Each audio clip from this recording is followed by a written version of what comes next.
बिस्मिल्लाहिर्रहमानिर्रहीम। जी आज हमारा लेक्चर नंबर 25 है, चैप्टर नंबर 4 का, जो हमारे सोर्सेज ऑफ बिजनेस फाइनेंस हैं। वेरी इंपॉर्टेंट चैप्टर और बड़ा स्ट्रेट फॉरवर्ड सा चैप्टर है। कुछ चीज़ें इसमें ज़रा थोड़ी सी समझने वाली हैं।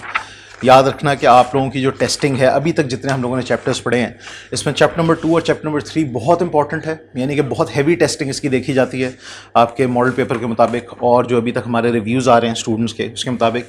अलबत्ता चैप्टर नंबर 4 जो है, इसकी बड़ी स्पेसिफिक टेस्टिंग होती है। स्पेसिफिक का मतलब ये है कि ये बड़ा चुन के इसके अंदर से पॉइंट्स जो है ना टेस्ट करता है।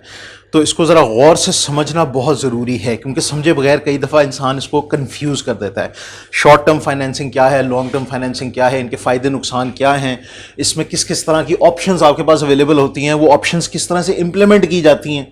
ठीक है जी, कि आपकी जो शॉर्ट टर्म लोन्स हैं या लॉन्ग टर्म लोन्स हैं, इनके पीछे किस तरह के मसले मसाइल हैं। जिस तरह लॉन्ग टर्म के पीछे आपके पास सिक्योरिटी का रखवाना ज़रूरी होता है, इनके अंदर क्या डिसएडवांटेजेस आ जाते हैं जी, कि फिक्स कॉस्ट आपकी बढ़ जाती है, सूद की आपने पेमेंट्स हर दफ़ा करनी है, चाहे आप प्रॉफिट कमा रहे हो चाहे ना कमा रहे हो, डजेंट मैटर। इसी तरह इक्विटी के क्या फ़ायदे नुकसान है, ये चीज़ें जहन में रखना बहुत ज़रूरी है। अच्छा जी, चलें अब आज हम लोग बिस्मिल्लाह करते हैं और देखना शुरू करते हैं जी कि शॉर्ट टर्म फाइनेंसिंग के अंदर जो मुख्तलिफ ऑप्शंस थी हमारी, उनके क्या फ़ायदे और नुकसान हैं। हम लोगों ने मेरे ख्याल में 2 शायद ऑप्शंस कर ली थी, जिसमें हमारा लास्ट चैप्टर के अंदर लास्ट जो हमारी डिस्कशन थी उसमें अकाउंट्स पेबल हमने कर लिए थे, जो हमारा नॉर्मल ट्रेड क्रेडिट है। हम लोगों ने इसमें क्या पढ़ा था, हमने कहा था कि ये सबसे हाईएस्ट प्रेफरेंस का आपका शॉर्ट टर्म फाइनेंस है। जितनी हद तक हो सके हमने कोशिश करनी है कि हमारे जो नॉर्मल ट्रेड क्रेडिटर्स हैं, ये हमारे साथ अच्छे से अच्छे नेगोशिएशन कर लें, बेहतर से बेहतर हमें टर्म्स दे दें। इसकी मेजर वजह क्या थी? पहली चीज़ ये कि आम तौर पे अनसिक्योर्ड होता है, इसके लिए कोई सिक्योरिटी नहीं रखवानी पड़ती। दूसरी चीज़ ये कि ये हमारे नॉर्मल कोर्स ऑफ बिजनेस की चीज़ होती है। This is a reflection of your reputation. आपको जितनी अच्छी टर्म्स मिल रही हैं वो नॉर्मली आपकी रिप्यूट को जो है रिफ्लेक्ट कर रहा होता है। तीसरी चीज़ है, इसकी कोई कॉस्ट नहीं होती, अपेरेंटली कोई सूद शूद नहीं होता इसके ऊपर, कोई ऐसी चीज़ नहीं होती, जिसकी वजह से this is suppose to be one of the best things. चौथी चीज़, एक और ज़रा थोड़ा सा गौर से समझने वाली बात, इस सोर्स ऑफ फाइनेंस को इस्तेमाल करते हुए अगर आपने इसकी टर्म्स में रहते हुए किया, कोई कॉस्ट नहीं। लेकिन अगर आपने इसको थोड़ा जल्दी पे करने की आदत डाल ली, तो बहुत ज़्यादा चांस होता है कि आपको डिस्काउंट्स वगैरह मिलेंगे और आपकी रिप्यूट मज़ीद बेहतर होती चली जाएगी। यानी कि अगर उसने आपको 60 दिन का टाइम दिया है पैसे पे ऑफ करने के लिए, आपने उससे माल खरीदा उधार के ऊपर और 60 दिन का आपके क्रेडिटर ने आपको टाइम दिया जी, 60 डेज़ के अंदर आप मुझे पैसे दे सकते हो। अगर आप उसको थोड़ा सा जल्दी पे करने के काबिल हो जाओ, तो आप उससे अच्छे डिस्काउंट्स भी नेगोशिएट कर सकते हो सकता है वो पहले से आपको ऑफर कर देगा जी, अगर आप थोड़ा जल्दी पे करेंगे तो मैं आपको डिस्काउंट भी दे दूंगा। ठीक, तो ये भी एक इसका फ़ायदा है और उसके साथ साथ आपकी रिप्यूट भी बढ़ती चली जाएगी। सही है। अच्छा, डिसएडवांटेजेस के अंदर आमतौर पे क्या होते हैं? डिसएडवांटेज ये होते हैं कि अगर हम लोग इसको अपना एक आदत बना ले कि हम लोगों ने उधार के ऊपर ही मुसलसल चीज़ें लेनी हैं, तो कई दफ़ा जो हमारे क्रेडिटर्स होते हैं वो हमें एज अ कस्टमर प्रेफर नहीं करते हैं। वो कहते हैं कि यार ये कभी भी हमें जो है कैश के ऊपर पेमेंट नहीं देता या पहले पेमेंट नहीं देता। इसलिए हमें कोशिश ये करनी चाहिए जब भी इजीली पॉसिबल हो, हम इस चीज़ को फालतू में आदत ना बनाएं। ठीक है, हम अगर हमारा कैश साइकिल जो है वो पॉजिटिव जा रहा है, ठीक है, तो हम फालतू में अपनी पेमेंट्स को लटकाएं मत।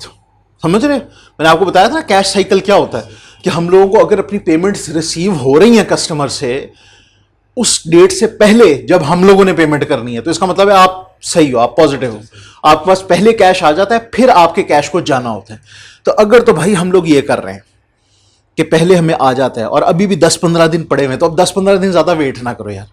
कोशिश करो कि जितनी जल्दी हो सकता है अपने क्रेडिटर्स को पे करो, इससे आपकी रिप्यूट का बहुत फायदा होगा और आइंदा के लिए कभी कभी ज़रूरत पड़ी तो आप बेहतरीन किस्म की टर्म्स जो नेगोशिएट करवा सकोगे। बैंक लोन्स के अंदर हम लोगों ने क्या कहा था जी, कि आम तौर पे याद रखो कि बैंक लोन्स जो होते हैं वो स्पेसिफिक पर्पज के लिए होते हैं। किसके लिए होते हैं? हमें स्टेट करना पड़ता है। ठीक है, वो कहते हैं जी आमतौर पे आप उसको स्पेसिफिक पर्पस के लिए स्टेट कर देते हो, लेकिन कई तरह के जो लोन्स होते हैं वो जनरली भी अवेलेबल होते हैं। ठीक है, उसको हम टर्म लोन भी कह सकते हैं। उसको हम क्या कहते हैं? Term loan. टर्म लोन, लेकिन याद रखना कि शॉर्ट टर्म से ज़रा थोड़ा फर्क होता है। ये कम से कम 3 से 10 सालों तक का लोन होता है। एनीवे, नॉर्मली बैंक लोन्स की क्या एडवांटेजेस होती हैं कि वो प्रोवाइड करते हैं आपको flexibility to spend money as per the company's requirement. Trade creditor के अंदर सिर्फ आप उससे माल जो वो बेचता है वो उधार पे ले सकते हो, ऐसा ही है ना? हाँ, उसके अलावा पैसे नहीं आप ले सकते। आपको कि यार मुझे ज़रा पैसे दे दो, मैंने अपनी कोई मशीनरी खरीदी हो, कहे यार मैंने अपनी बिल्डिंग अपने बिजनेस को चलाना है, तो he is not a financing का इदारा, he is just your supplier जो आपको थोड़ी क्रेडिट टर्म्स के ऊपर चीज़ें दे सकता है। Bank on the other hand वो आपको फाइनेंसिंग करते हैं सूद के एवज इस चीज़ के लिए कि आप जो है ना आराम से उससे जो भी करना चाहो कर सको। ठीक, ये पहला फ़ायदा। दूसरा फ़ायदा डेट की सूरत के अंदर, ये उससे हम नहीं कंपेयर कर रहे, ट्रेड क्रेडिटर से हम कंपेयर नहीं कर रहे, ये हम कंपेयर कर रहे हैं इक्विटी के साथ। लोन का फ़ायदा आमतौर पे क्या होता है कि हमें ओनरशिप का कंट्रोल जो है वो गिव अप नहीं करना पड़ता। एक और फ़ायदा मैंने जो आपको शायद बताया था वो ये था कि आप इसको अपने जहन में वैसे रख लो कि इंटरेस्ट पेमेंट जो है वो आपका एक्सपेंस काउंट की जा सकती हैं, उससे आपके टैक्स की जो है बचत हो सकती है।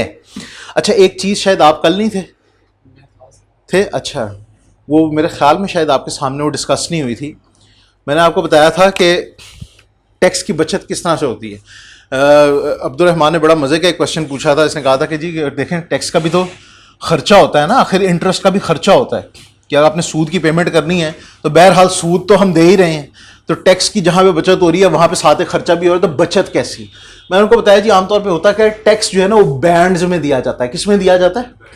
बैंड्स में। बैंड्स का मतलब ये होता है कि अगर आपकी जीरो से लेके फर्ज करो 5 लाख तक इनकम है, जीरो से लेके 500K तक इनकम है, तो FBR कहता है जी कि हम आपसे 5% टैक्स जो है ना चार्ज करेंगे, 5%। ठीक है, फिर वो कहते हैं जी अगर आपकी 5 लाख से लेकर तो 30 लाख तक इनकम है, ठीक है, 30 लाख कितना बनेगा जी, ये 3000 के, तो हम आपसे चार्ज करेंगे जी 10%। एग्जाम्पल दे रहा हूं मैं, ये कोई एक्यूरेसी नहीं है इसके अंदर, लेकिन एग्जाम्पल दे रहा हूं, होता इसी तरह है। ठीक है, फिर वो कहते हैं जी कि 30 लाख से लेकर तो अगर आपकी 1 करोड़ तक इनकम है, ठीक है जी, 1 करोड़ तक इनकम है, तो वो कहते हैं जी हम आपसे चार्ज करेंगे 20%। और अगर 1 करोड़ से ऊपर इनकम है तो उस पर चार्ज होगा 30%, ठीक है, 30%। ये बैंड्स होते हैं, इनको क्या कहते हैं? बैंड्स।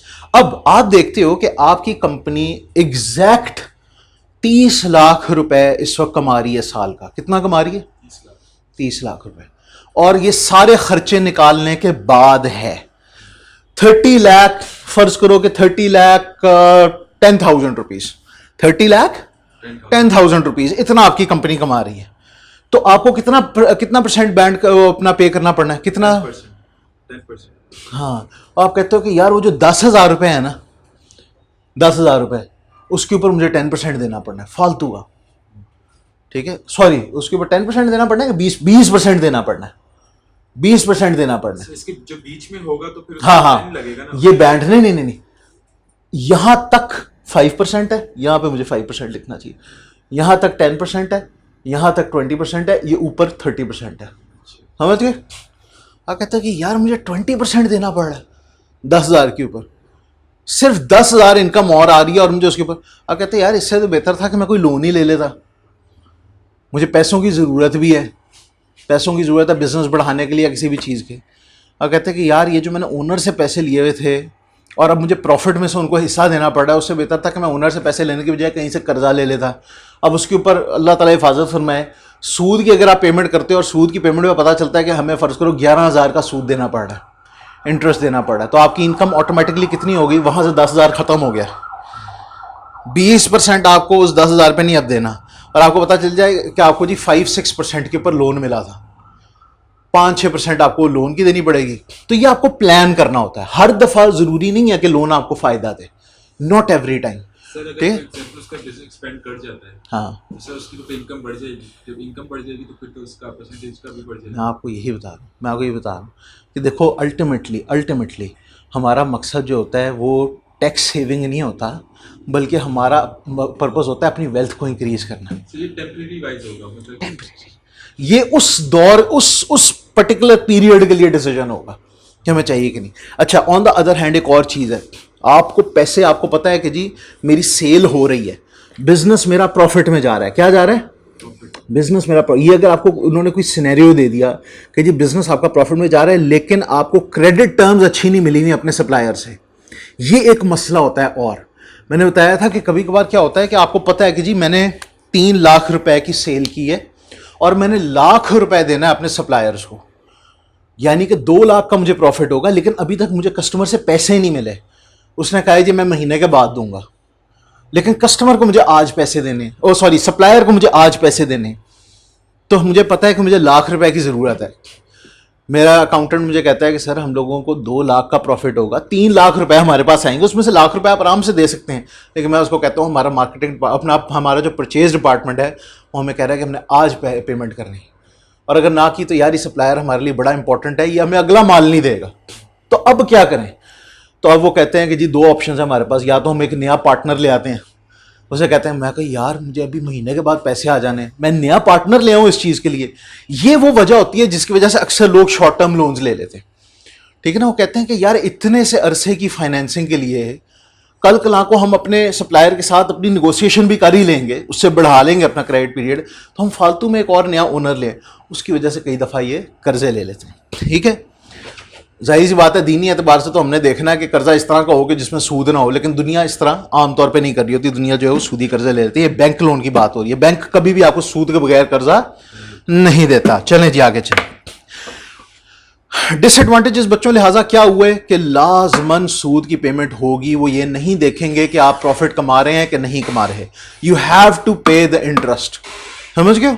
बैंक लोन या किसी भी तरह के लोन जो इंटरेस्ट बेस्ड लोन है, उसके अंदर आपको नुकसान ये है कि चाहे प्रॉफिट कमा रहे हो चाहे ना कमा रहे हो, यू हैव टू पे इंटरेस्ट।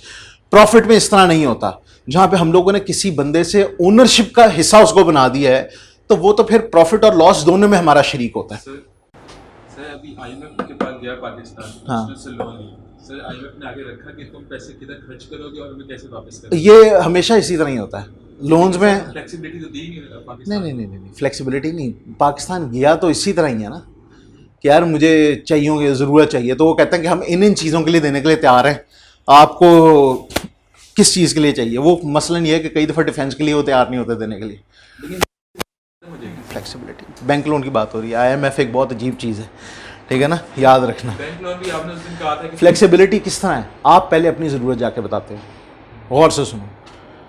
यहाँ पर फ्लेक्सिबिलिटी नहीं है। यहाँ पे ट्रेड क्रेडिटर के अंदर तो ये है कि बस उसके पास जो माल है बस आप वही ले सकते हैं। यहाँ पर नहीं, यहाँ पे मल्टीपल रीजंस हो सकते हैं। इस लिहाज से इट्स रिलेटिवली मोर फ्लेक्सिबल। भाई पैसा हमारा नहीं है ना, लिहाजा कहीं ना कहीं तो उसकी टर्म्स आएंगी, ये तो है कहीं ना कहीं तो। अब आईएमएफ ये भी तो कह रहा होता है ना, आईएमएफ के अंदर मेनली देख रहा होता है कि भाई कौन लोग पैसा दे रहे हैं। कोई और मुल्क होते हैं जिन्होंने वर्ल्ड बैंक के पास अपना पैसा रखवाया होता है, वो कहते हैं भाई ये हमारे खिलाफ जंगें लड़ना शुरू कर दें इस पैसे से, ये तो हम नहीं बर्दाश्त करेंगे। या हमारे एलाइज के खिलाफ या हमारे दुश्मनों को ये सपोर्ट करना शुरू कर दें, तो वो उस चीज़ को बर्दाश्त नहीं करते। ये समझ रहे हो। वो कहते हैं भाई इसके अलावा जो मर्जी करो, समझ गए। तो अपना भी एजेंडा जो है बेसिकली प्रमोट करना चाह रहे होते हैं। लो जी, लिहाजा कर्जा एक लानत है। क्या है? हाँ। अगली चीज कमिटेड लाइंस ऑफ क्रेडिट। लो जी, हम लोगों ने अभी ट्रेड क्रेडिट पढ़ लिया, यानी कि अकाउंट्स पेएबल। बैंक लोन्स का हमने थोड़ा सा देख लिया है। ये कमिटेड लाइंस ऑफ क्रेडिट क्या होते हैं, इसको हम कहते हैं जी, it is a credit line या a committed credit line is a legal agreement between a financial institution and a borrower setting out the conditions of a credit line. Once signed, the agreement requires the financial institution to lend money to the borrower provided the borrower does not break the conditions. ये एक तरह की, मैंने जिस तरह आपको overdraft की example दी थी। डिबेंचर नहीं होगा ना ना ना ना, डिबेंचर को अभी आप निकाल दो, डिबेंचर में आपको पूरा नए सिरे से पढ़ाऊंगा। अभी आपने किसी चीज को डिबेंचर में नहीं लेके आना, and that is a very long term financing option.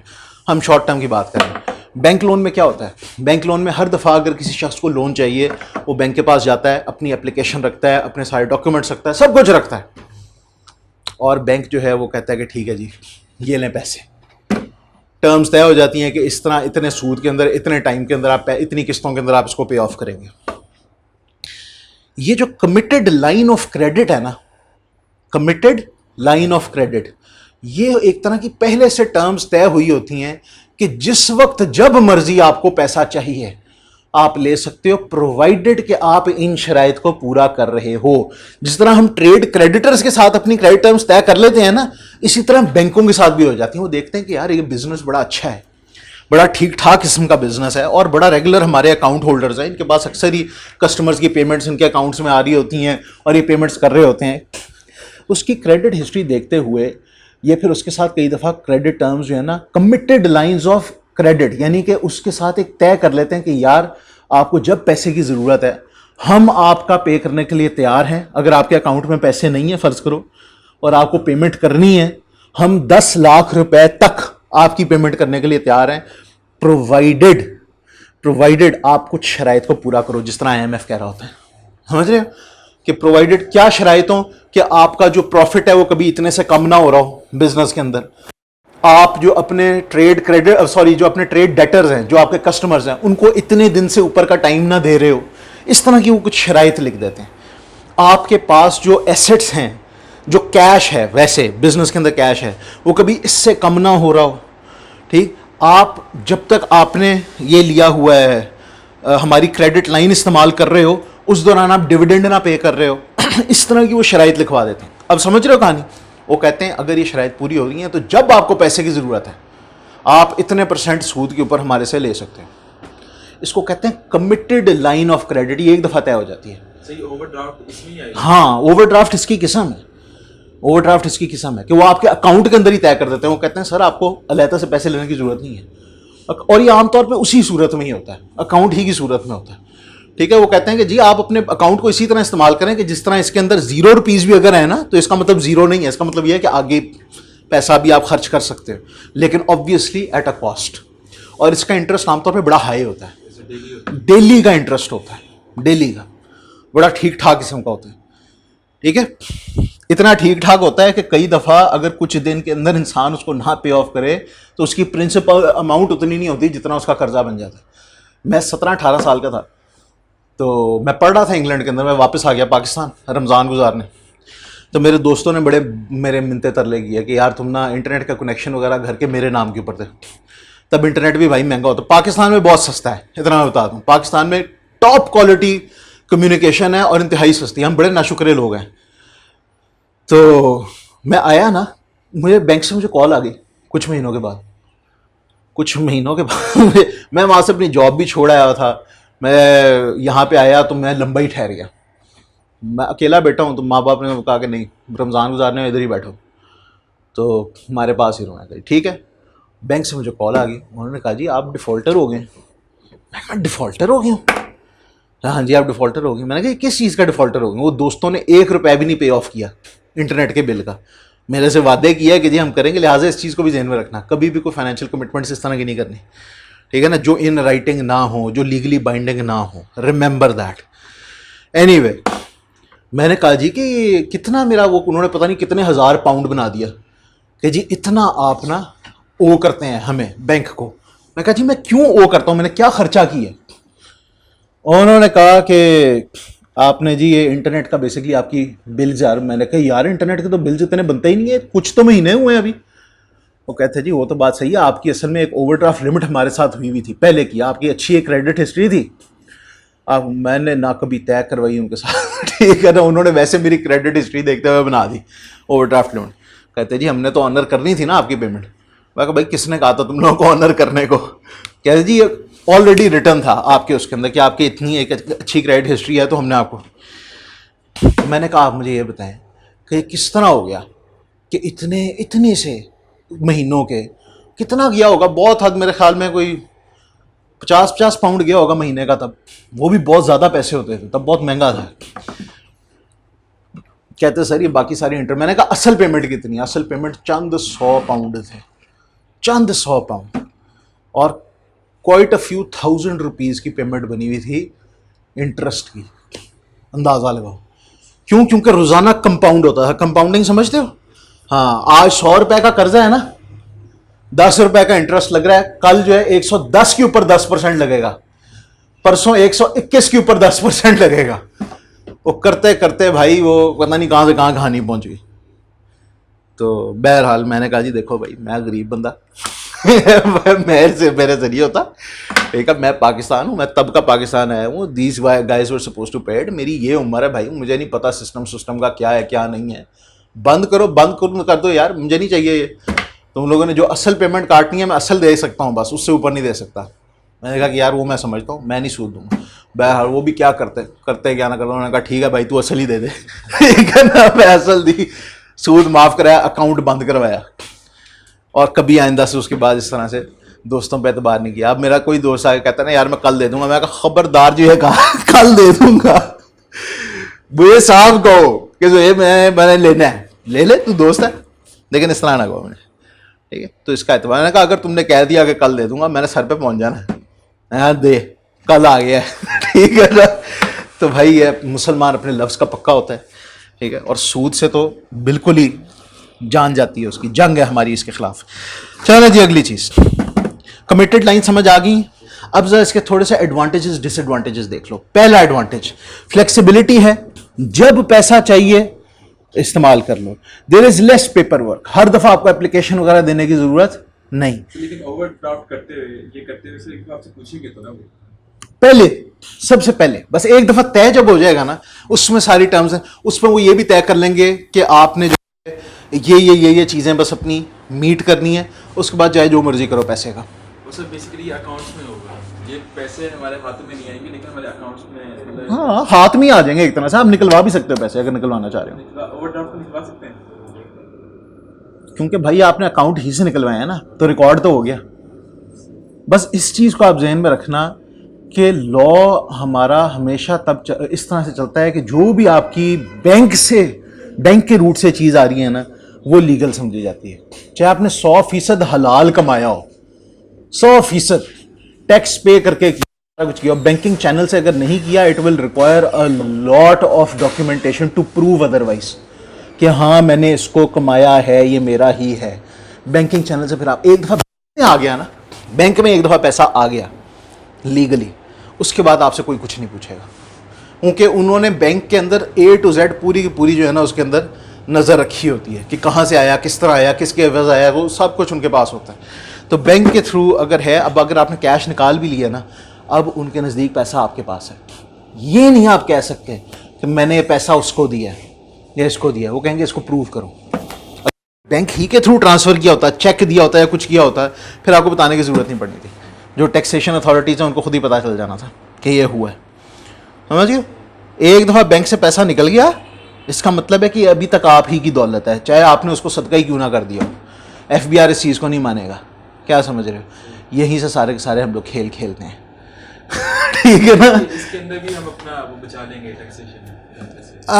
बिल्कुल, वो टैक्सेशन वो बेसिकली है ना कि इंटरेस्ट की कॉस्ट जो है वो काउंट होगी, लेकिन कितना बचेगा वो मैंने आपको बताया ना, वो इसके ऊपर डिपेंड करता है।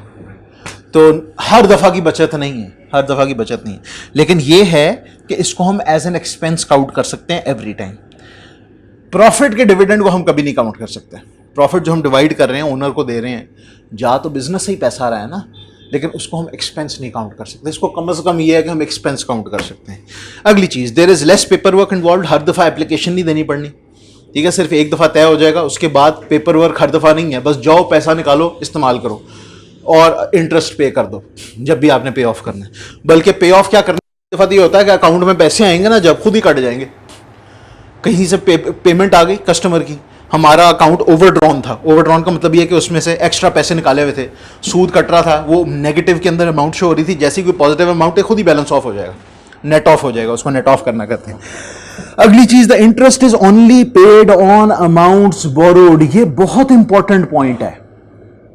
अगर हम लोगों ने लोन ले लिया, जो शॉर्ट टर्म लोन होता है, गौर से सुनना जरा मेरी बात, बैंक लोन अगर हम लोगों ने ले लिया, अगर हम लोगों ने करोड़ रुपए का लोन लिया और उसमें से इस्तेमाल सिर्फ 10 लाख रुपए किया, उनकी बिलास है। वो कहते हैं भाई हमने तो आपको करोड़ दे दिया ना, वो कहता है यार मैंने तो अभी तक अकाउंट में रखा हुआ। वो कहते हैं नहीं, आपके अकाउंट में, आपने हमारे से ले लिया, हम पूरे करोड़ के ऊपर 10% लेंगे। लेकिन इधर इस तरह नहीं होता। इधर हम अकाउंट से जितना इस्तेमाल कर रहे होते हैं, क्रेडिट लाइन को अपनी ओवरड्रॉ कर रहे होते हैं जितना, उतना बस उस पर ही सिर्फ इंटरेस्ट होता है। कोई फिक्स्ड अमाउंट नहीं होती कि इतना ले लिया अब हम चाहे इस्तेमाल करें, नहीं नहीं नहीं, बस जितनी ज़रूरत है उतना ले लिया, साथ ही वापस हो जाता है, साथ ही उसकी अमाउंट कम हो जाती।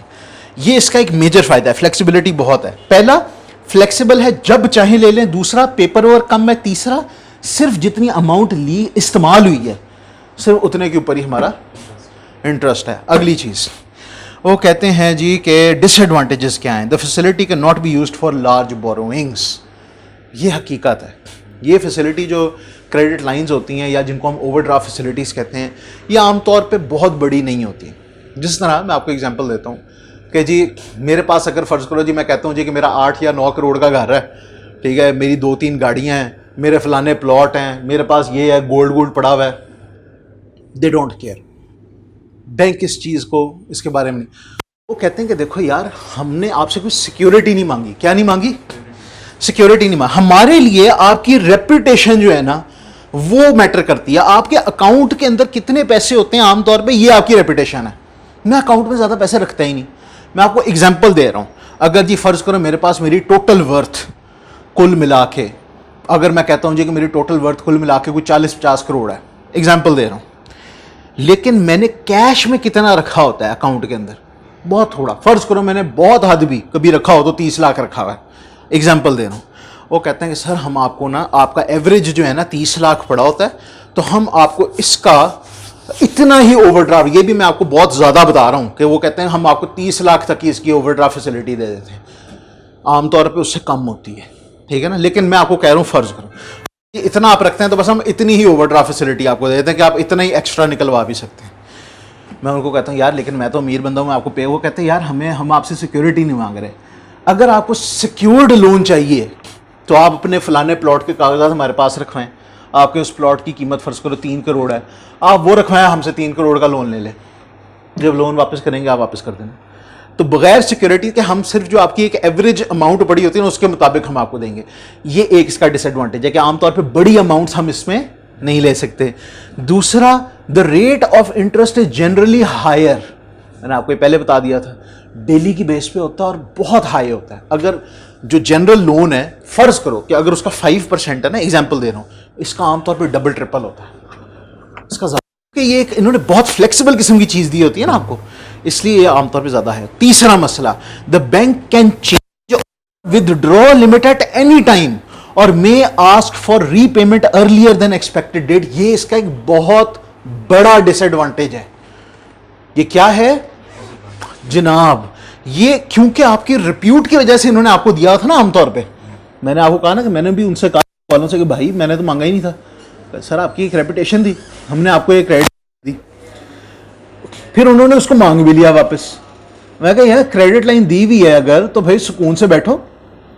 तो अभी तक जो तुम लोग पेमेंट्स दिए चली जा रहे थे, कबूल किए चली जा रहे थे, तो अब क्या मसला हुआ, अभी देते रहो? नहीं, वो उनकी मर्जी है। वो जब फील करेंगे ना कि यार नहीं ज़रा कुछ ज़्यादा ही हो गया मामला, अब अनकंफर्टेबल होना शुरू हो गए हैं। पहले इसने अक्सर आती रहती थी पेमेंट्स, अब इसकी पेमेंट्स आ नहीं रही। मैंने उनसे भी पूछा, मैं आपको एग्जांपल दे रहा हूँ, मैंने अपने बैंक वालों से भी पूछा। मैंने कहा कि यार मुझे एक बात बताओ, आप लोगों ने पहले ही 2-4 महीने के अंदर क्यों नहीं मुझे कहा कि जी आपका बैंक जो है वो, कह रहे थे जी क्योंकि ओवरड्राफ्ट होता था, ओवरड्रॉन होता है, लेकिन आपकी कई पेमेंट्स आ जाती थी। मैं कहा मेरी कौन सी पेमेंट्स आ रही थी? और मुझे पता चला जनाब कि मैं जिधर एक मैनेजर लगा हुआ था एक कंपनी के अंदर, उन्होंने जब मैं पाकिस्तान आया तो उन्होंने मुझे एज ए लीविंग बोनस और पता नहीं क्या क्या चीज़ें जो है ना उन्होंने मेरे अकाउंट में भेजी, वो भी मेरे हाथ से गया। और कहते जी वो आते थे तो हमने कहा कि नहीं आपकी पेमेंट्स तो आ रही हैं, तो हमने चलाए रखा, आपकी ओवरड्राफ्ट फैसिलिटी को भी बढ़ाते हैं हम लोग। मैं कहा बहुत अच्छे यार। लेकिन कहते कि जी अब जब आपकी आना बंद हो गई पेमेंट्स, तो देन वी रियलाइज कि शायद अब मसला हो रहा है, तो इसलिए हमने आपको कॉन्टैक्ट किया। अब भी ना करते भाई, ठीक है ना। तो ये एक इसका बहुत बड़ा मसला है। बैंक जब चाहे आपकी ओवरड्राफ्ट फैसिलिटी या कमिटेड लाइन ऑफ क्रेडिट को चेंज कर सकता है, या जब चाहे आपसे जल्दी पैसे मांग सकता है। हाँ, हम उसको निगोशिएट कर सकते हैं, ये नहीं है कि हमें उसी दिन देने हैं। हम उनसे भी निगोशिएट कर सकते हैं कि यार देखो अभी मैं नहीं दे सकता, ठीक है, it's too early for me, negotiate हो सकता है, लेकिन उसको भी पूरा लीगल हक है कि वो मांग सकता है। बैंक लोन में इस तरह नहीं होता। बैंक लोन में क्या हो जाता है, पहले से तय हो जाता है कि कितने दिन के बाद आपने पे करना है। इधर ये नहीं तय हुआ होता कि कितने दिन के बाद पे, इधर ये तय हुआ होता है कि हर दिन कितना इंटरेस्ट आएगा, समझ गए, और कितनी टोटल अमाउंट आप ले सकते हैं। ये बस ये 2 चीजें आमतौर पे तय हुई होती हैं। ये नहीं तय हुआ होता कि कब वापस हम ले सकते हैं, लिहाजा ये एक इसका डिसएडवांटेज है। आखिरी चीज, द फैसिलिटी मे बी, हाँ यहां पे जरा आप देखो, वो कहते हैं the facility may be secured against assets of the organization and there is a risk that assets may be confiscated if the company does not make timely payments। कभी कभार कभी कभार ओवरड्राफ्ट फैसिलिटी की हमें ज़रूरत ज़्यादा होती है। क्या होती है? फिर से बोलो बेटे, कभी कभार हमें ओवरड्राफ्ट फैसिलिटी की ज़रूरत ज़्यादा होती है। उसकी वजह से मजबूरी बन जाती है कि हम उनसे निगोशिएट करते हैं। हम कहते हैं कि यार हम बार बार लोन्स नहीं ले सकते, हमारी कंपनी भी ग्रो कर रही है, ठीक है, ग्रो कर रही है, हमारा भी कैश साइकिल जो है मुसलसल नेगेटिव में चल रहा होगा, तो हम रिक्वेस्ट कर रहे हैं कि आप हमारी ओवरड्राफ्ट फैसिलिटी क्या करते हैं, बढ़ा दें। वो कहते हैं कि देखो यार, आपके अकाउंट में आमतौर पे पॉजिटिव अमाउंट्स कम होती हैं, ठीक है, तो मसला ये है कि हम लोग करवा तो देंगे आपकी ओवरड्राफ्ट फैसिलिटी, लेकिन जिस तरह बैंक लोन में हम कोई चीज़ सिक्योरिटी के तौर पर मांगते हैं ना, आप भी हमारे पास कोई चीज़ सिक्योरिटी के तौर पर रखवाते, क्योंकि आपके अकाउंट में तो इतने पैसे नहीं होते कि हम उस रिब्यूट की बेस के ऊपर आपकी चीज़ जो है करवाते हैं। अब मसला क्या है? मसला ये है कि अनलाइक शॉर्ट टर्म लोन, यहां पे तो किसी भी वक्त पैसे वापस मांग सकता है ना। अगर हमने ना दिए और हमारी नेगोशिएशन कामयाब ना हुई तो वो किसी भी वक्त उस एसेट को बेच के जो है जान छुड़वा सकता है। ये खतरा है। नहीं, बताए बगैर नहीं, बताएगा लाजमन, लेकिन अगर नेगोशिएशंस कामयाब ना हुई तो आपको उसी को कहेगा भाई मैं बेचने लगा, या पैसे दे दे या मैं बेच रहा हूँ। हाँ, वो यही कहे, वो कहेगा या मुझे अभी दे दे पैसे या फिर मैं बेच रहा हूँ। आपको एक नोटिस देगा, नोटिस के बगैर नहीं करेगा कुछ, ठीक है। बैठे वालेकुम अस्सलाम वरहमतुल्लाह। तो ये बहुत इंपॉर्टेंट है। एनीवे, अब जरा आ जाएं क्या क्या इसके एडवांटेज और डिसएडवांटेजेस थे। पहला था फ्लेक्सिबल है, पेपर वर्क कम है और अमाउंट सिर्फ उतने पे देनी होती है, इंटरेस्ट अमाउंट जितना हम लोगों ने पैसा लिया और इस्तेमाल किया है। डिसएडवांटेज क्या है कि बहुत ज़्यादा पैसा नहीं ले सकते। अगर बहुत ज़्यादा पैसा लेना हो या रेगुलर लेना हो तो कई दफ़ा हो सकता है सिक्योरिटी रखवानी पड़े। तीसरी डिसएडवांटेज क्या है कि किसी भी वक्त जो है बैंक वो क्या कर सकता है, उसे वापस ले सकता है, डिमांड कर सकता है पैसे, और आमतौर पर इनका जो रेट होता है वो बैंक लोन, जो नॉर्मल बैंक लोन होते हैं उनसे ज़्यादा होता है, ठीक है। एक चीज़ आप लोग ज़हन में रखना, ये बाद की पढ़ाई के लिए, पॉइंट वैसे मैंने आप लोगों को पहले भी बताया था। आमतौर पे क्या होता है, जिस वक्त किसी ऑर्गेनाइजेशन को मुसलसल ही ओवरड्राफ्ट की ज़रूरत पड़ती है तो वो उसको चेंज करवा देते हैं लोन के अंदर, ठीक है ना। इस चीज़ को आप जहन में रख लेना। चलें, अब आ जाओ बच्चों ऑपरेटिंग लीजेस के ऊपर। ये ऑपरेटिंग लीज क्या चीज़ है? ऑपरेटिंग लीज में वो कहते हैं it is a contractual agreement whereby one party is the owner of the asset and it grants the other party the right to use the asset. Lease का मतलब आमतौर पे बच्चों होता है किराए पे देना। क्या मतलब होता है इसका? फिर से बोलो जरा। हाँ, लोग आमतौर पे लीज को ना मिसयूज करते हैं इस वाले वर्ड को। लीज का मतलब होता है चीज को किराए पे लेना। हम गाड़ियां लीज करवाते हैं ना, जब तक हम उसकी पूरी किस्तें दे ना दें और एक आखिरी लंपसम पेमेंट होती है वो अदा ना कर दें, गाड़ी बैंक के नाम पे होती है। किसके नाम पे होती है? वो हमारी गाड़ी नहीं होती, वो गाड़ी लीज कराई हुई होती है। हम कह रहे होते हैं जी हमने किस्तों पे ली हुई है, टेक्निकली वो किस्तें नहीं होती। टेक्निकली वो किस्तों वाली चीज़ सिर्फ इस्लामिक बैंक में होती है, ठीक है, यहां पर नहीं होती। रेंट को नहीं कहेंगे, रेंटल ही कहते हैं इसको। हाँ जी, उसका नाम ही यही होता है, लीज रेंटल। लीज पेमेंट्स के अंदर एक लीज रेंटल होता है और लीज प्रीमियम होता है या इंटरेस्ट होता है, ये दो चीज़ें आती हैं। तो याद रखो कि वो 3 साल 4 साल 5 साल जितने का भी आपने लीज ली हुई है, उस 5 साल के बाद वो आपको ऑप्शन देते हैं कि इतने पैसे दे के तो आप गाड़ी ले सको। आमतौर पे वो इतनी अच्छी ऑप्शन होती है कि बेहतर होता है कि बंदा वो पेमेंट दे के तो ले ले। लिहाजा 99% ऑफ द टाइम जिस बंदे के पास गुंजाइश होती है वो पैसे देकर तो उस गाड़ी को ले लेता है। वरना कुछ लोग ऐसे होते हैं, वो कहते हैं कि अगर उनको वो चीज़ फीजिबल ना लगे, वो कहते हैं कि नहीं, ये वाले पैसे को देने की बजाय मैं अगली गाड़ी निकलवा लेता हूँ, ये लो अगली डाउन पेमेंट और मुझे अगली गाड़ी दे दो, ये वाली नहीं, ठीक है, इस वाली को छोड़ दो। ये भी कुछ केसेस में हो सकता है, लेकिन आमतौर पर ये सीन होगा मतलब कि आपने रेंट पे ली और जब आपकी लीज खत्म हो गई तो आपने गाड़ी वापस ले ली। हाँ, ये गाड़ी आपके नाम हो जाएगी। वो अपने नाम कराने के लिए कुछ और शराइत होती हैं, आपको थोड़ी सी पेमेंट और देनी पड़ती है और सारा कुछ होता है, कुछ चीज़ें क्लियर करनी पड़ती हैं, ठीक है। फिर ट्रांसफ़र जो है वो आपके नाम के ऊपर होती है, गाड़ी ऐसे ही नहीं हो जाती। एक वो आखिरी एक आध लमसम पेमेंट होती है, थोड़ी सी वो देनी पड़ती है, फिर होती है। लेकिन हम बात कर रहे हैं नॉर्मल लीजेस की। नॉर्मल लीज क्या है? आपने काम चलाना था, आपने एक फैक्ट्री बनानी थी। क्या बनानी थी बच्चों? फैक्ट्री बनानी थी। आपके पास इतने पैसे नहीं थे कि आप ज़मीन ख़रीदते, उस पर बिल्डिंग खड़ी करते, उसमें मशीनें लगाते। आप गए, जिस ज़मीन का मालिक था, आपने उससे कहा कि यार देखो मुझे फैक्ट्री चलानी है, मुझे फैक्ट्री के लिए ज़मीन चाहिए, तुम अपनी ज़मीन मुझे किराए पे दे दो। उसने कहा ठीक है। कितने? आपने कहा 10 साल के लिए मुझे चाहिए। आपने सोचा कि चलो 10 साल के अंदर मैं या तो और कोई ख़रीदने के काबिल हो जाऊंगा, या फिर कम से कम मुझे 10 साल के लिए तो चाहिए। आप कहते हो, और हाँ सिर्फ याद रखो, ज़रूरी नहीं कि ये सिर्फ आप तब करो जब आपके पास पैसे नहीं हैं। कई दफ़ा चीज़ लेना ज़्यादा फ़ायदेमंद होता है। वजह यह है कि आप कहते हो कि यार मैंने काम करना है और मुझे पक्का यकीन है कि मैंने ये काम 10 साल से ज़्यादा नहीं करना। आपके जहन में होता है, कि यार ये मैंने काम इससे ज़्यादा नहीं करना। या फ़र्ज़ करो आप कहते हो कि ठीक है मैंने करना है और मुझे इसके लिए जो ज़मीन चाहिए है ना, उस ज़मीन की प्राइस फ़र्ज़ करो कि 1 अरब रुपए है, बहुत महंगी कमर्शियल ज़मीन है, सारा कुछ है, 1 अरब रुपए। और अगर ये मैं किराए पे ले लूँ, किस पे ले लूँ? किराए पे ले लूँ, तो आपको पता चलता है कि यार आपको सिर्फ फ़र्ज़ करो कि लकी चांस है 10 लाख रुपए किराया देना पड़ा। कितना देना पड़ा? 10 लाख रुपए। साल का कितना बना? 1 करोड़ 20 लाख। कितना बना? अगर आप इसको खरीदते तो कितने देने पड़ते आपको? 1 अरब रुपए, 1 बिलियन। साल का आपको 1.2 करोड़ देना पड़ा है। इसका मतलब है कि 80-90 साल के अंदर जाकर 80-90 साल आप किराया दोगे तो फिर जाकर कहीं उसकी पेमेंट जो है पूरी होगी। आप कहते हैं ये सस्ता सौदा है भाई, मैं किराए पे ही ले लूं। 80-90 साल कौन जिंदा रहेगा? गौर से सुनते रहो, अभी मैं आपको बता रहा हूं उसकी क्या वजह है। बंदा कहता है कि नहीं यार ज़मीन तो मेरी होगी ना, उसके पैसे बढ़ेंगे। नहीं नहीं नहीं नहीं, बिजनेसमैन इस तरह नहीं सोचता। बिजनेसमैन कहता है कि मैं एक ही दफ़ा उसको 1 अरब रुपए जो दूंगा, मैं इसको यार साल का दिया करूं 1 करोड़ तो 20 लाख रुपए। ठीक है, पता नहीं ये बिजनेस अभी नया नया मैं चला रहा हूँ, चलता है नहीं चलता है, मेरा दिमाग ना कहीं चेंज हो जाए, तो अभी मैं एकदम से 1 अरब रुपए नहीं लगूंगा। दूसरा, वो कहता है कि यार मैं 1 अरब रुपए 1 बिलियन रुपीज। अब ये फिर मैं आपको एक सूदी चीज बताने लगूं। कहता अगर मैं इसको बैंक में रखवा दूं, क्या करूं? बैंक में रखवा दूं तो साल का 10% तो मुझे वो वैसे ही दे देंगे, 10 करोड़ मुझे उधर से आ जाएगा, तो यार मैं क्यों इसकी जमीन खरीदूं? वो ये कहता है।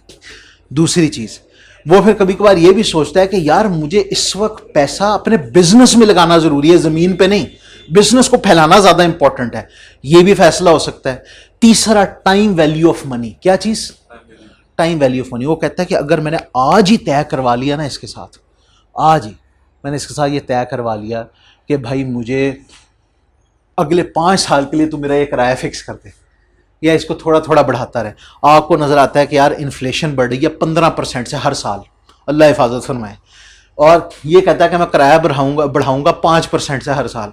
कहते ये फायदे का सौदा है भाई, इन्फ्लेशन ज़्यादा से बढ़ रही है, ये मेरा किराया कम से बढ़ा रहा है। इससे बेहतर है कि मैं अपना पैसा कहीं और बिजनेस में लगाऊं, मैं तो इन्फ्लेशन के मुताबिक अपनी प्राइसेस बढ़ाऊंगा। ठीक है, तो ये सारी चीज़ें आपने जहन में रखनी होती है। कई दफ़ा किराए पे चीज़ लेना फ़ायदेमंद होता है। ये नहीं सिर्फ वजह होती कि पैसे नहीं है हमारे पास, लेकिन कई दफ़ा ये भी होती है कि पैसे नहीं है, तो इसका मतलब ये नहीं कि हम काम कर ही नहीं सकते। ये बड़ी बेहतरीन ऑप्शंस होती हैं। फिर कभी कभार आपका यूज़ बहुत कम होता है। क्या बहुत कम होता है? यूज़ बहुत कम होता है। मेरा एक दोस्त था, चार्टर्ड अकाउंटेंट है, शायद मैंने आप लोगों को एग्जांपल दी थी। जिस वक्त कोविड आया ना, कोविड, विद इन 3 मंथ्स, 3 महीने में उसने फैक्ट्री बनाई, पूरी कंपनी सेटअप की, फैक्ट्री बनाई, मशीनें लगाई, वो हैंड सैनिटाइजर और पता नहीं क्या क्या चीजें बनाई, बेच बूझ के फारे करके फैक्ट्री खत्म भी कर दी 3 मंथ्स में। आपके ख्याल में उसने जमीन खरीदी थी? ना, जमीन बिल्डिंग ली उसने किराए पे, मशीनें भी उसने ली किराए पे, और उसके ऊपर उसने बिजनेस करा। उसको पता था कि ये चंद दिन की चांदनी है, बस इसके बाद ये बिजनेस नहीं चलना। तो उसने कहा इस पर खरीदने की क्या जरूरत है, खरीद के बाद में मुझे बेचना महाल हो जाए। कहा ना, इसको खरीदना नहीं है, इस पर करनी है टेम्प्रेरी इन्वेस्टमेंट, इसलिए उसने किराए पे लिया। फिर मैं आपको एग्जांपल देता हूँ। आपके बिजनेस के अंदर आप ज़्यादा काम करते हो इलेक्ट्रॉनिकली। क्या करते हो? इलेक्ट्रॉनिकली। लेकिन आपको कुछ ना कुछ फोटोकॉपीज की ज़रूरत पड़ती है। फोटोकॉपीज की, ये एक नया कॉन्सेप्ट आजकल मार्केट में चल रहा है। फोटोकॉपी की मशीन बड़ी महंगी होती है। जो ब्रांड न्यू फोटोकॉपी की मशीन होती है ना, बड़ी बड़ी एडवांस्ड किस्म की, ठीक ठाक महंगी होती हैं, कई कई लाख रुपए की होती हैं, कई लाख रुपए की। ठीक है, कभी कभार 10-10, 15-15 लाख रुपए की होती हैं, और नॉर्मल सी भी 6-7 लाख की आती है। जो सस्ती सेकेंड हैंड मशीनें होती हैं वो ज़रा सस्ती आती हैं, वो कई दफ़ा लाख से भी कम की आ जाती हैं, लेकिन उनका कोई वारंटी नहीं होती, अगले ही दिन ख़राब पड़ी हुई है। तो आप कहते हो कि यार अगर मैं बाहर से अपने फ़ोटो कॉपीज़ कराऊँ, हर कॉपी मुझे फ़र्ज़ करो 5 रुपए की पड़नी है, मुझे रोज़ाना की फ़र्ज़ करो 100 कॉपीज़ करनी होती है। कितनी करनी होती है? 100 कॉपीज़ करनी होती हैं। और बाहर से अगर मैं कराऊंगा तो 5 रुपए की पड़ती है, यानी कि 500 रुपए की मुझे रोज़ाना खर्चा पड़ जाएगा, 500 रुपए का। आप कहते हो कि यार यही अगर मेरी अपनी होती फ़ोटोकॉपी मशीन तो फिर मुझे, अगर आप कैलकुलेट करते हो कि यार टोनर का ख़र्चा लेके और ये चीज़ ले लूँ के, तो पेपर का ख़र्चा लेके फ़र्ज़ करो कि आप कहते हैं कि यार मुझे पड़नी थी 200 रुपए की यही कॉपीज़, बिजली का, टोनर का, इन सारी जो आप कैलकुलेट करते हैं, मैं एग्जांपल दे रहा हूँ बस। लेकिन फिर आपके सामने आती है उसकी कीमत, आप कहते हैं यार इतनी महंगी फोटोकॉपी मशीन 7 लाख रुपए की, इसको खरीदने का क्या फ़ायदा है। और मैंने तो यार ये थोड़े से प्रिंट कराने होते हैं, चलो 7 लाख रुपए का अगर मैं फ़ायदा गिनना चाहूँ तो कितने अरसे में मैं पूरा करूँगा, ये 300 रुपए में बचा रहा हूँ। 300 रुपए, 7 लाख को 300 से डिवाइड करो, लग पता जाता पता नहीं कितने साल, हो सकता है सदियां लग जाएं उसको पूरा करने के अंदर। तो आप कहते हो ना यार ये फीजिबल नहीं है। फिर उसके अंदर एक ऑप्शन आती है, कई कंपनीज हैं जो आपको ये किराए पे देती हैं। क्या देती हैं? किराए पे देती हैं। वो किराए पे इस तरह नहीं होता कि वो महीने का आपका किराया लेती हैं, वो कहते हैं कि पर प्रिंट आपको हम लीज कर रहे हैं। क्या कर रहे हैं? पर प्रिंट पे। उसमें आपको 2-3 फायदे होते हैं। एक तो आपको अपने ऑफिस से बाहर नहीं निकलना पड़ता, बार बार फोटोकॉपी कराने के लिए लड़के को भेजो, जब करानी है करा लो। पहली चीज, पेट्रोल के खर्चे बच गए, टाइम बच गया। दूसरी बात, पे किराया जो होता है ये नॉर्मल कमर्शियल से कम होता है। आप कहते हो कि चलो 200 नहीं तो मुझे 300 रुपए का पड़ जाएगा। मतलब मशीन रख के चले जाओ। हाँ, मशीन उन्हीं की रहती है, मशीन उन्हीं की रहती है। वो आपसे पर प्रिंट पे चार्ज लेते हैं, किराया लेते हैं। समझ गए? तो ये भी एक लीजिंग की ऑप्शन होती है। वो कहते हैं कि यार हमारी मशीन की इतनी लाइफ है कि ये 1,00,000 प्रिंट निकाल सकती है अपनी लाइफ के अंदर। कहते हैं हम आपसे, या 10 लाख प्रिंट निकाल सकती है अपनी लाइफ में। तो वो कहते हैं कि हम आपसे पर प्रिंट जो है ना इतना लिया करेंगे, किराया लिया करेंगे। तो ठीक है, आपको ये सस्ती, तो ये आपके ऊपर है। एक्सपेंसेस हमारे होते हैं। देखो जिस तरह किराएदार जो होता है वो उसकी बिजली वगैरह के इस तरह की चीज़ों के वो खुद ही देता है ना, वो ये तो नहीं होता कि मालिक मंगा। लेकिन ये भी कई दफ़ा निगोशिएट किया जा सकता है। कभी कभार वो भी एक्सपेंसेस भी रेंटल के अंदर शामिल होते हैं। बहरहाल बच्चों, फ़ायदा नुकसान कुछ समझ आया किराए पे चीज़ लेने का या ना लेने का? एकदम से लमसम इन्वेस्टमेंट नहीं करनी पड़ेगी। पहली चीज़, अगर आपको थोड़े अरसे के लिए चाहिए चीज़ तब आपको फ़ायदा हो जाएगा। फिर आप अपनी उस वाली अमाउंट को जो आपने लमसम खर्च करनी थी, आप कहीं और इन्वेस्ट करने के बेहतर, ज़्यादा प्रॉफिटेबल जगह पे इन्वेस्ट करने के काबिल हो जाओगे। हो सकता है this is not the most profitable place, इससे ज़्यादा प्रॉफिटेबल जगह हो जहाँ पे आप कर सको। तो ये आपको फ़ायदे हैं। तो इन्होंने क्या क्या कहा है जी? Lease rentals paid by the lessee are deducted. हाँ, एक और बहुत बड़ा फ़ायदा, ये जो लीज रेंटल्स होते हैं ना बच्चों, ये आप अपने प्रॉफिट में से माइनस कर सकते हो। क्या कर सकते हो? हाँ, लेकिन अकाउंटिंग के अंदर आपने डिप्रिसिएशन पढ़ी है अभी तक? अगर आप एसेट खरीद लो ना तो उससे फिर डिप्रिसिएशन भी आप माइनस कर सकते हो। लेकिन टैक्स वाले जो हैं वो डिप्रिसिएशन को नहीं मानते। वो उनकी एक अपनी चीज होती है, उसको कहते हैं कैपिटल अलाउंस। हो सकता है कि वो आपको इतना फायदा ना दे, लिहाजा इस केस के अंदर जो लीज रेंटल्स है, ये एज इट इज आप माइनस कर सकते हो अपनी टैक्सेबल प्रॉफिट के अंदर से। एसेट के ऊपर टैक्स देना नहीं पड़ेगा, वो तो जिसकी वही देगा। नहीं, उसकी आप छोड़ो चीज, ये है कि हमें किराया देना पड़ा है ना, हमारा तो खर्चा हो रहा है ना। फॉर एग्जांपल हमने घर लिया है, हाँ सर जो टैक्स उस घर का, सर वो तो मालिक पे करेगा। नहीं, उस टैक्स की बात नहीं हो रही, उस टैक्स की बात नहीं हो रही। बात ये है, आपने फैक्ट्री खरीदी बिजनेस करने के लिए। क्या करने के लिए? बिजनेस करने के लिए आपने फैक्ट्री खरीदी, करोड़ों रुपए खर्च किए। आप ये नहीं कह सकते कि मैंने 100 यूनिट बेचे हैं, 100 यूनिट्स मैंने बेचे हैं 1 लाख रुपए के, 1000 रुपए का यूनिट, उसके अंदर से मैं माइनस करूंगा उन यूनिट्स की प्राइस कितनी है, फिर उसमें मैं माइनस करूंगा कि फैक्ट्री की प्राइस कितनी है। ये नहीं अलाउड होता। वो कहते हैं भाई ये रेवेन्यू एक्सपेंस नहीं है, ये कैपिटल एक्सपेंस है, ये सेल्स करने के लिए नहीं, ये तो असल बिजनेस शुरू करने के लिए था। इसको आप हर साल के एक्सपेंस में से माइनस नहीं करोगे, इनकम स्टेटमेंट में से ये माइनस नहीं होगा, ये आपकी बैलेंस शीट के आइटम है, ये एसेट है। एसेट्स इनकम स्टेटमेंट में नहीं आते, इनकम स्टेटमेंट में इनकम एंड एक्सपेंसेस आते हैं, एसेट्स आते हैं बैलेंस शीट में, एसेट्स एंड लायबिलिटीज। ठीक है ना, ये आपका माइनस हुआ था कैश, मैंने बात की है जो टैक्स का है वो कैपिटलाइजेशन हो जाएगा। वो अब जो आपका प्रॉपर्टी टैक्स वगैरह इस तरह की चीज़ है, वो जाहिर बात है आप तो किराए पे हो, आपको क्यों देना है? वो आपने नहीं देना, वो भी बचा था आपको, वो भी एक बचा था। प्रॉपर्टी टैक्स नहीं देना पड़ रहा ऑब्वियसली, लेकिन एक ये भी बचा था कि आपका किराया एक कॉस्ट है, आप किराया माइनस कर सकते हो। आप कह रहे हो जी कि ये सेल्स करने के लिए मुझे किराया देना पड़ा, किराया तो आप हर साल दे रहे हो ना, तो टैक्स वाले कहते हैं हाँ ठीक है, ये आप कर सकते हो हर साल की चीज़, ये एक्सपेंस है, ये आप हर साल की चीज़ में से माइनस कर सकते हो। अच्छा, एक ये फायदा।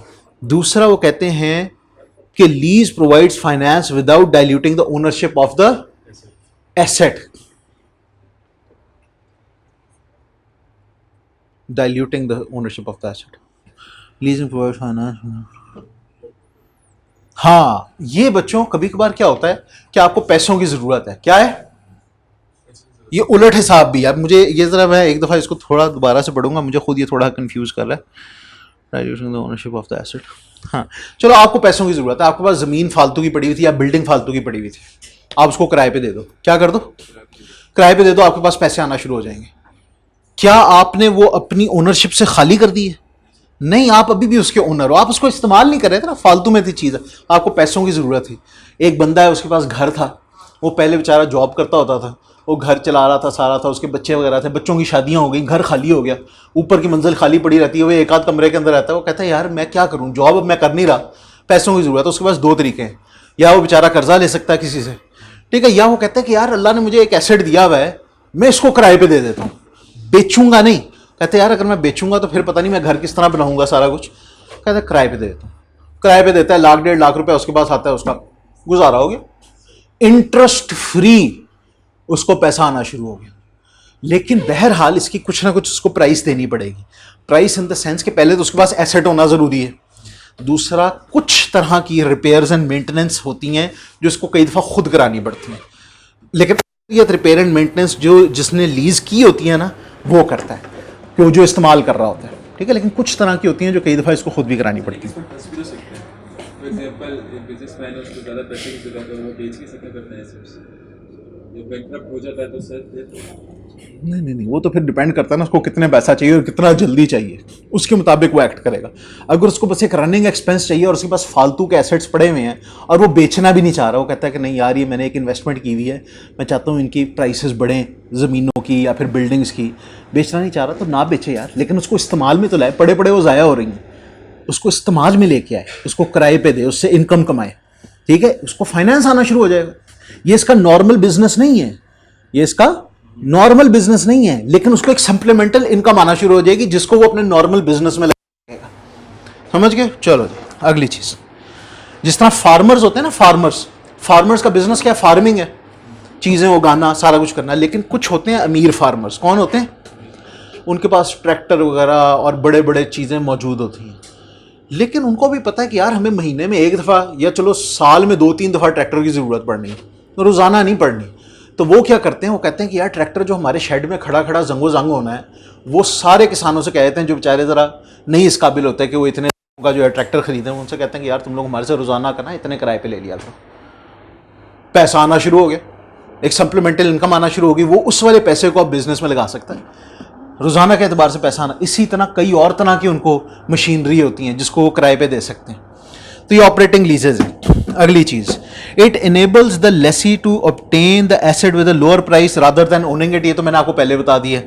अगली चीज़, easy documentation makes it simpler to finance assets. याद रखो इसमें बीच में आमतौर पर बैंक्स, अगर हम लोग बैंक के बगैर करवा रहे हैं लीज, नॉर्मल लोगों के दरमियान किराए का एग्रीमेंट हो रहा है, तो ये बहुत आसान होता है, ठीक है। वो जो बैंक लोन होता है या बैंक से चीज़ जो हमने लीज कराई होती है ना, वो बड़ा मुश्किल होता है, उसके अंदर बड़ी ढेर सारी डॉक्यूमेंटेशन होती है। लोगों से नॉर्मली किराए पे ले रहे हो, बहुत आसान है। The lessor carries the risk of obsolescence. ये जिस बंदे ने लीज किया है ना, उसको कहते हैं लेसी। क्या कहते हैं उसको? जिसने किराए पे चीज़ ली है, इसको ज़हन में रखो, उसको कहते हैं लेसी, LESSEE, लेसी। लेसर कहते हैं उस शख्स को तो वो चीज़ किराए पे देता है। मेरी बिल्डिंग है या मेरी मशीन है, क्या है? मेरी मशीन है। अब ज़रा गौर से सुनना, मैं आईटी के अंदर काम करता हूँ। किस में काम करता हूँ? आईटी में काम करता हूँ। मुझे अपना एक सर्वर बनाना था। सर्वर बनाने के लिए मुझे कुछ भी नहीं तो कुछ 35-40 लाख रुपए चाहिए थे। महंगी तरीन किस्म की मैंने सारी मशीनरी चाहिए थी, और मुझे पता है, कन्फर्म है कि हर साल टेक्नोलॉजी जो है ना चेंज होती है, हर साल।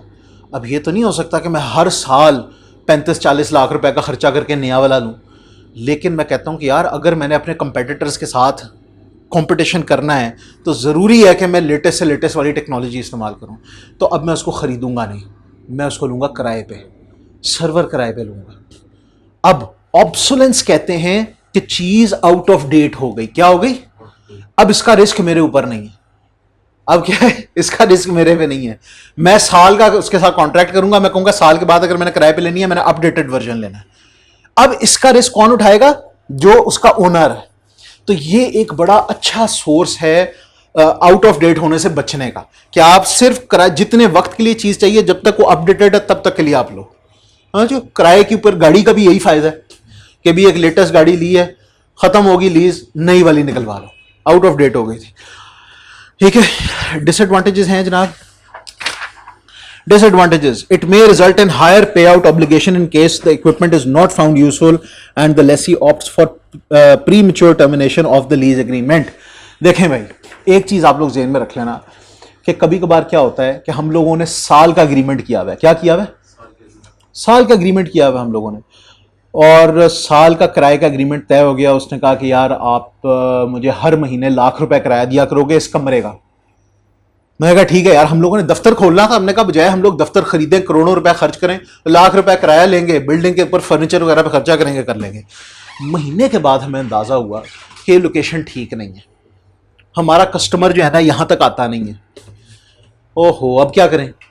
आप कहते हो उससे कि यार हम लोगों को एक अगली जगह के ऊपर जाना है। कहा था ठीक है यार, आपकी सिक्योरिटी, मैंने पहले आपको कहा था कि आप लोगों को महीने का नोटिस देना है, इस तरह करना है, उस तरह करना है, और सिक्योरिटी जो है मैं लूँगा, क्योंकि आप लोगों ने साल का एग्रीमेंट पूरा नहीं किया। तो उस पर शराइत लिखी होती हैं कि अगर साल के एग्रीमेंट से पहले किसी ने कॉन्ट्रैक्ट तोड़ा तो सिक्योरिटी और 1-8 महीने का किराया और इस तरह की चीज़ें जो उसकी हो जाएंगी, तो वो आपको 1 महीने के पीछे 4-5 महीने की प्राइस पड़ जाती है। ठीक है, तो ये कई दफ़ा मसला होता है। अगली चीज़, फाइनेंशियल एक्टिविटीज ऑफ बिजनेस में be affected in case the lease is not renewed. बहुत बड़ा खतरा है। आपका एसेट है, कोई आपको उससे नहीं निकाल सकता, कोई आपको उससे नहीं निकाल सकता। आपने ये सोचा था कि यार मुझे ये बिल्डिंग सिर्फ साल या 2 साल के लिए चाहिए, चलो, या फिर आपका कॉन्ट्रैक्ट इस साल के लिए हुआ, एग्जाम्पल दे रहा हूं। अब कस्टमर्स जो हैं वो आपके इस जगह के आदी हो गए। अब साल गुजरने वाला था, आप गए उसके ओनर के पास और जाके कहा कि यार मेरा ये रिन्यू कर दो, अगले साल का भी कर दो। उसने कहा कि यार मुझे ना इसकी खुद से ज़रूरत पड़ गई है जगह की, या मैंने किसी और के साथ ये तय कर लिया, मैंने उसको देना है। अब हम क्या करेंगे?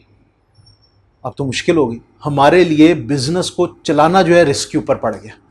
ठीक है, तो ये एक नुकसान है। चूंकि चीज़ बहरहाल हमारी नहीं है, तो जब तक तो अग्रीमेंट था तब तक समझ आती है, अग्रीमेंट जब खत्म हुआ तो रिस्क में है। इनफैक्ट अग्रीमेंट के होते हुए भी रिस्क पे है। अगर वो कहता है ना कि घर खाली करो, कहता है कि यार ये ले यार, मैंने उसके अंदर लिखा होता है कि अगर मैं खाली करवाने का कहूँगा तो ये पैसे मैं तुम्हें दूंगा, ये लो पैसे, अनफॉर्चुनेटली मुझे ज़मीन चाहिए, अब हमें खाली करना पड़ेगा। अब क्या करें? नोटिस दे के तो खाली करना पड़ेगा। बिजनेस जो है उसकी रनिंग जो है वो इफेक्ट हो जाएगी। अगली चीज, there are chances that a lease agreement might impose certain restrictions on the use of assets. तो कहते हैं जी कि जब तक हमने आपको ये चीज किराए पे दी हुई है तब तक आप उसको सिर्फ इस चीज के लिए इस्तेमाल कर सकते हो। फॉर एग्जाम्पल, मैं आपको एग्जाम्पल दे रहा हूं, जमीन आपकी अपनी है, जमीन आपकी अपनी है, लॉ के अंदर रहते हुए, कानून के अंदर रहते हुए उसमें जो मर्जी चाहे करो, आपकी जमीन है भाई, कोई मसला नहीं। आप कहते हो कि मैंने दफ्तर बनाया, आप यंग बंदे हो, सिंगल बंदे हो, ठीक है ना, आपने दफ्तर बनाया, आप कहते हो मैं सोऊंगा भी इधर ही, बेडरूम भी उधर बना लिया अपना, ठीक है, किचन भी उधर बना लिया अपना, लेकिन आपने ली बिल्डिंग किराए के ऊपर, एक उस मॉल के अंदर या किसी, उन्होंने पहले से शर्त रखी हुई थी कि भाई इसके अंदर जो है ना, इस वाले जगह के अंदर किचन्स नहीं बनेंगे, अंदर कोई खाने शाने नहीं पकेंगे, हमारी बिल्डिंग है, उसके अंदर फिर आग का जो है ख़तरा बढ़ जाएगा, इस तरह की चीज़ें हो जाएंगी, फायर हैजर्ड्स हैं, इलेक्ट्रिक हैजर्ड्स हैं, इस तरह की अप्लाइंसेज नहीं आएंगी, इतने से बड़ा एसी नहीं लगेगा, उस तरह की शराइत रख देते हैं। तो किराए के ऊपर बहरहाल चीज़ हमारी नहीं होती, हमें अपने ओनर जो होता है, जो लैंडलॉर्ड होता है, उसकी बातें माननी पड़ती हैं। और आखिरी चीज़, you never become the owner.